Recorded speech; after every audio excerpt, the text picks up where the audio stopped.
ಮತ್ತೆ ಈ ಒಂದು ಸಮಯದಲ್ಲಿ ಈ ವಿಡಿಯೋಗಳ ಪಾತ್ರ ಬಹಳ ಇಂಪಾರ್ಟೆಂಟ್ ಇರುತ್ತೆ. ವಿಡಿಯೋಗಳು ಪ್ರತಿಯೊಂದು ಹಳ್ಳಿಗಳಿಗೂ ಹೋಗಿ ಅವರು ನಿಮಗೆ ಮಾಹಿತಿ ಕೊಡಬೇಕು. ಪ್ರತಿ ವಾರದ ಮಾತ್ರ ಮಾಹಿತಿ ಇರಬೇಕು.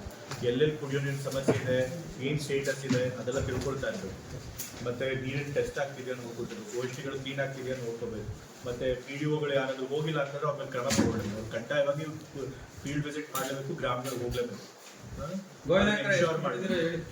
ಏನೇನು ಮಾಡಿದ್ರೆ ಹೇಳಿ. ಸಮಸ್ಯೆ ಆಗಿತ್ತು ಸರ್. ಕೊಡ್ದಿರೋದು ಎಷ್ಟು? ಕೊಡ್ದಿರೋದು ಸರ್ ಈಗ ಒಟ್ಟು 32 ಸರ್. 32 ಗ್ರಾಮಗಳಲ್ಲಿ ಕೊರತೆ ಆಗಿದೆ. 32 ಮಾತ್ರ ಇನ್ನು ಕೊಡ್ತಿದ್ದೀವಿ. ಎಷ್ಟೊಂದು ಕಡೆ 2 ಕೂಡ ಕೊಟ್ಟಿದ್ದೀವಿ. ಅಂದರೆ ಎಷ್ಟೊಂದು ಗ್ರಾಮಗಳಲ್ಲಿ ಇನ್ನೂ ಅಟೆಂಡು ಕೂಡ ಆಗಿಲ್ಲ ಸರ್. ಅದನ್ನೆಲ್ಲ ಬೇಗ ಅಟೆಂಡ್ ಮಾಡಬೇಕು, ಬೇಗ ಕುಡಿಬೇಕು. ಮತ್ತು ಗ್ರೌಂಡ್ ವಾಟರ್ ಸಿಚುವೇಶನ್ ಹೇಗಿದೆ ಗೊತ್ತಾ ನಿಮಗೆ? 32 ಎಷ್ಟು ಫೇಲಿಯರ್ ಆಗುತ್ತೆ ಸರ್? ನಮಗೆ 6 ಫೇಲ್ ಆಗಿದೆ. 6 ಲೋ ಇದೆ. ಸೊ ಗ್ರೌಂಡ್ ವಾಟರ್ ಸಿಚುವೇಶನ್ ಹೇಗಿದೆ ಅದು ತಿಳ್ಕೊಳ್ಳಿ. ಗ್ರೌಂಡ್ ವಾಟರ್ ಸಿಚುವೇಶನ್ ಹೇಗಿದೆ ಅಂತ.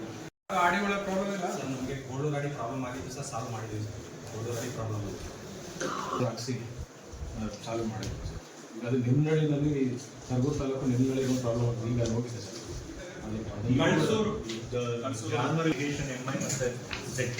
ಈಗ ಕೂತ್ಕೊಳ್ಳಿ.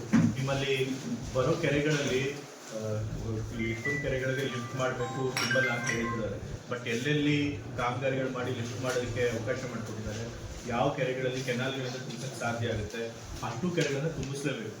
ಯಾಕೆಂತಂದ್ರೆ ನಾವು ಬರೀ ಇವಾಗ ಮಾತ್ರ ಅಲ್ಲ, ಮುಂದಿನ ವರ್ಷದ ತನಕನೂ ಈ ಸಮಸ್ಯೆ ಇರುತ್ತೆ ಅಂತ ಹೇಳ್ತಾರೆ. ಹಾಗೆ ಕುಡಿಯೋ ನೀರಿನ ಸಮಸ್ಯೆ ನಾವು ಎಫೆಕ್ಟಿವ್ ಆಗಿ ಅದನ್ನು ಟ್ಯಾಕಲ್ ಮಾಡಬೇಕು ಅಂದರೆ ಗ್ರೌಂಡ್ ವಾಟರ್ ಇನ್ಕ್ರೀಸ್ ಆಗಬೇಕು. ಅದಕ್ಕೆ ಕೆರೆಗಳು ತುಂಬಲೇಬೇಕು.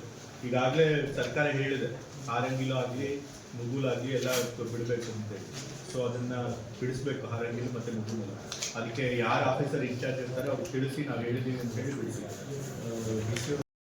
ಲಿಮಿಟೆಡ್ ರೈಟ್ಸ್ ಏನೋ ಫುಡ್ ಕಿಟ್ ಸ್ವಲ್ಪ ಪ್ರಾಬ್ಲಮ್ ಆಗಿತ್ತು. ಹಿಂದೆ ಯಾರು ಕೊಡ್ತಿದ್ರು ಅವ್ರಿಗೆ ಏನಾದ್ರು ಅಟ್ಲೀಸ್ಟ್ ನಮ್ಮ ಜಿಲ್ಲೆ ಏನಾದ್ರು ಕೊಡ್ಬೋದಾ ಮಾಡಿದೆ ಸರ್. ಯಾಕಂದ್ರೆ 3-4 ತಿಂಗಳಿಂದ ಅವ್ರಿಗೆ ಕೊಡ್ತಿಲ್ಲ ಅನ್ನೋದು ಸರ್. ಈಗ ಅದಕ್ಕೆ ಅಟ್ಲೀಸ್ಟ್ ಯಾರು ಕೊಡ್ತಿರ್ಲಿಲ್ಲ ನಿಮ್ಮಲ್ಲಿ ಏನಾದ್ರು ಇದ್ರೆ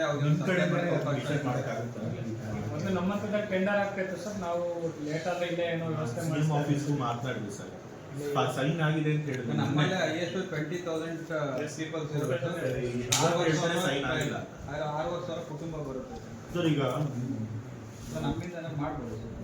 ಸ್ಟೇಟ್ ತೊಗೊಂಡಿದ್ದಾರೆ, ಅದು ಇನ್ನೂ ಫೈನಲ್ ಆಗಿಲ್ಲ ಸರ್. ಅಪ್ರೂವಲ್ ಹೋಗಿದೆ, ಪೆಂಡಿಂಗ್ ಇದೆ. ನೀವು ಭೇಟಿ ಮಾಡ್ತಿದ್ದೀವಿ ಸರ್. ಮೊದಲೆಲ್ಲ ಡಿಸ್ಟ್ರಿಕ್ಟ್ ಫೈನಲ್ ಟೆಂಡರ್ ಅಪ್ರೂವಲ್ ಹೋಗಿದೆ ಸರ್. ನಮಗೆ ಫೋನ್ ಮಾಡಿದ್ರೆ ಸೈನ್ ಆಗಿದೆ ಕಳಿಸಿದ್ದೀನಿ, ಬಟ್ ಕಳಿಸಿಲ್ಲ. ಆಮೇಲೆ ಇನ್ನೊಂದು ಸರ್, ಕಾರ್ಮಿಕ ಸೌಖ್ಯ ವಿಶ್ವ ಟೆಂಡರ್ ಅದರಲ್ಲಿ ಬರ ಸರ್. ಇದು FRA ಹಕ್ಕುಪತ್ರ ಕೊಡೋದು ಸರ್. ನಾವು AC ಲೆವೆಲಲ್ಲಿ ಕಮಿಟಿ ಮತ್ತು ನಮ್ಮ ಲೆವೆಲ್ ಕಮಿಟಿಯಲ್ಲಿ ಅಪ್ರೂವ್ ಮಾಡಿದ್ವಿ ಸರ್. ಬಟ್ ಒಂದು ಟೆಕ್ನಿಕಲ್ ಇನ್ನೊಂದು ಜೆಪಿ ಸದಸ್ಯರು ಇರ್ತಾರೆ ಸರ್, ಮೆಂಬರ್ಸ್. ಜೆಪಿ ಬಾಡಿ ಇಲ್ಲ ಅಂತ ನನ್ನ ಸರ್ಕಾರದಲ್ಲೂ ತೀರ್ಮಾನ ಮಾಡಿದ್ದಾರೆ ಸರ್. ಅದು ಲಾ ಡಿಪಾರ್ಟ್ಮೆಂಟ್ ಕೊಡ್ಬೋದು, ಕೊಡಬಾರ್ದು ಇಲ್ಲ ಸರ್, ಕೊಡಬಾರ್ದು ಅಂತಲೇ ಹೇಳ್ಬಿಟ್ಟಿದ್ದಾರೆ ಸರ್. ಅಲ್ಲಿ ಲಾ ಡಿಪಾರ್ಟ್ಮೆಂಟ್